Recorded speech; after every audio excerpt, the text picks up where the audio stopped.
नमस्कार मित्रांनो, मी शनाया. आज आपण अशा एका भारतीय ब्रँडची गोष्ट जाणून घेणार आहोत, ज्याने मोठ्या मल्टीनॅशनल कंपन्यांना देखील जोरदार टक्कर दिली आहे. ही गोष्ट आहे बालाजी वेफर्सची. आज भारतात वेफर्स म्हटलं की अनेकांना मोठे ब्रँड आठवतात. पण गुजरातमध्ये असा एक ब्रँड आहे ज्याने स्वतःची वेगळी ओळख निर्माण केली आहे आणि मोठ्या कंपन्यांना देखील स्पर्धा दिली आहे. तो म्हणजे बालाजी वेफर्स. पण तुम्हाला माहिती आहे का, आज हजारो कोटींची कंपनी असलेली बालाजी वेफर्स एकेकाळी अगदी छोट्या गॅरेजमधनं सुरू झाली होती. बालाजी वेफर्सची सुरुवात गुजरातमधील राजकोट या शहरात झाली. या कंपनीचे संस्थापक आहे चंदूभाई विराणी.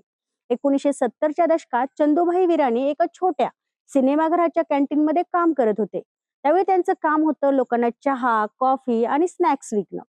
त्या काळात बाजारात मिळणारे बटाट्याचे वेफर्स खूप महाग होते आणि सर्वसामान्य लोकांना ते नेहमी परवडत देखील नव्हते.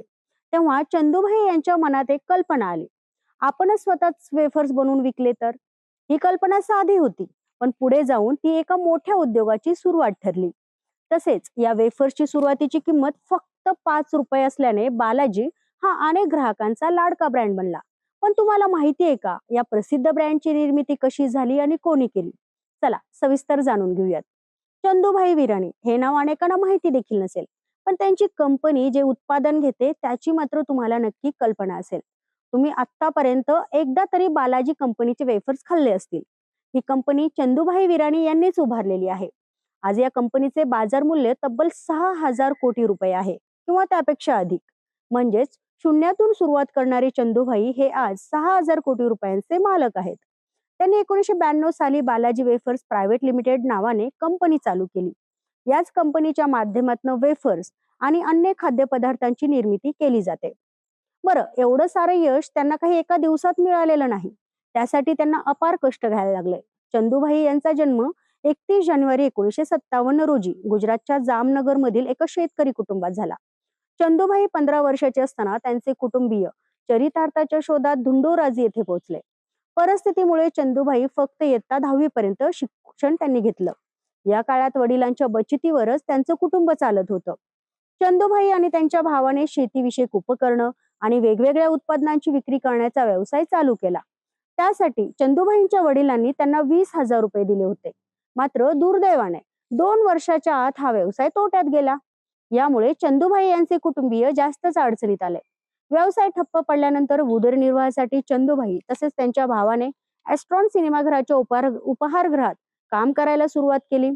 सोबतच ते सिनेमागृहाचे फाटलेले शीट शिवणे, चित्रपटांचे पोस्टर्स लावणे अशी अनेक कामे करायचे. मात्र इथे काम करत असताना त्यांच्या आयुष्याला एक वेगळी कलाटणी मिळाली आहे. ॲस्ट्रॉन सिनेमात काम करताना त्यांच्या उपहारगृहात 1,000 रुपये प्रति महिना या दराने त्यांना कॉन्ट्रॅक्ट मिळालं. त्यानंतर चंदूभाई यांनी मागे वळून पाहिलं नाही. इथे काम करत असताना चंदूभाईंनी पुन्हा एकदा स्वतःचा व्यवसाय उभं करायचं ठरवलं. सिनेमागृहाच्या उपहारगृहात काम करत असताना चिप्स आणि स्नॅक्सला फार मागणी असल्याचं त्यांच्या लक्षात आलं. त्यानंतर त्यांनी चिप्स तयार करण्यास सुरुवात केली. चिप्स चविष्ट, रुचकर लागावेत यासाठी ते वेगवेगळे प्रयोग देखील करून पाहायचे. हा उद्योग उभारण्यासाठी त्यांनी पुन्हा एकदा 10,000 रुपयांची गुंतवणूक केली होती. या गुंतवणुकीच्या माध्यमातूनच त्यांनी सुरुवातीला चिप्स तयार केले.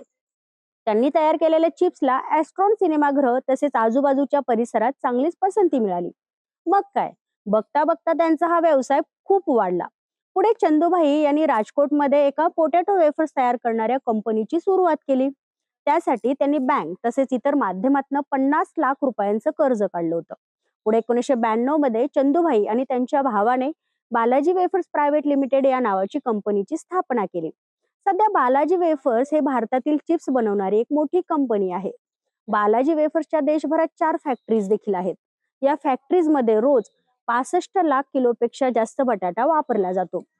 डीएनएच्या एका रिपोर्टनुसार 43,800 कोटी रुपयांच्या स्नॅक्स मार्केट्समध्ये चंदूभाई विराणी बालाजी वेफर्सचा 12% वाटा आहे.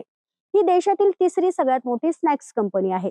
कंपनीने मार्च 2025 पर्यंत 6,500 कोटी रुपयांची उलाढाल केली आहे. कंपनीमुळे जवळपास 10,000 लोकांना रोजगार देखील मिळाला आहे. यात महिलांचं प्रमाण अधिक आहे. बालाजी वेफर्सच्या यशामागे आणखीन एक मोठं कारण म्हणजे त्यांचं मजबूत वितरण जाळं. मोठ्या कंपन्या जिथे मोठ्या शहरांवर लक्ष देत होत्या, तिथे बालाजी वेफर्सने छोट्या शहरांमध्ये आणि गावांमध्ये आपला बाजार वाढवला. त्यामुळे कमी वेळातच त्यांचा ब्रँड अनेक ठिकाणी पोहोचला. दुकानदारांना देखील हा ब्रँड विकायला सोपा वाटत होता. कारण मागणी जास्त होती. कंपनीने उत्पादनाच्या गुणवत्तेवर देखील खूप भर दिला होता. ताजे बटाटे, चांगली चव आणि परवडणारी किंमत यामुळे ग्राहकांचा विश्वास हा वाढतच गेला. जसा जसा व्यवसाय पुढे वाढत गेला तसं तसं कंपनीने आधुनिक मशिनरी असेल, मोठे कारखाने उभारले. आज बालाजी वेफरचे मोठे मोठे उत्पादन प्रकल्प आहेत आणि त्यांचे प्रोडक्ट्स भारतातील अनेक राज्यांमध्ये विकले जातात. आज बालाजी वेफर्स ही भारतातील सर्वात मोठ्या स्नॅक्स कंपन्यांपैकी एक मानली जाते. कंपनी फक्त वेफर्सच नाही तर नमकीन, चिप्स आणि इतर अनेक स्नॅक्स तयार करत असते. कंपनीचा वार्षिक व्यवसाय हा हजारो कोटी रुपयांपर्यंत पोहोचलाय. एकेकाळी छोट्या कॅन्टीनमध्ये सुरू झालेला हा व्यवसाय आज मोठ्या उद्योगात बदललाय.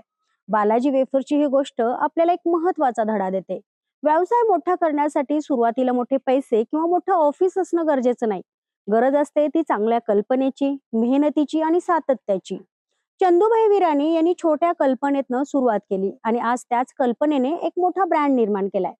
म्हणूनच मित्रांनो, गुजरातमधील एका छोट्या कॅन्टीन मधनं सुरू झालेली ही कंपनी आज भारतातील मोठ्या स्नॅक्स ब्रँड्स पैकी एक बनली आहे.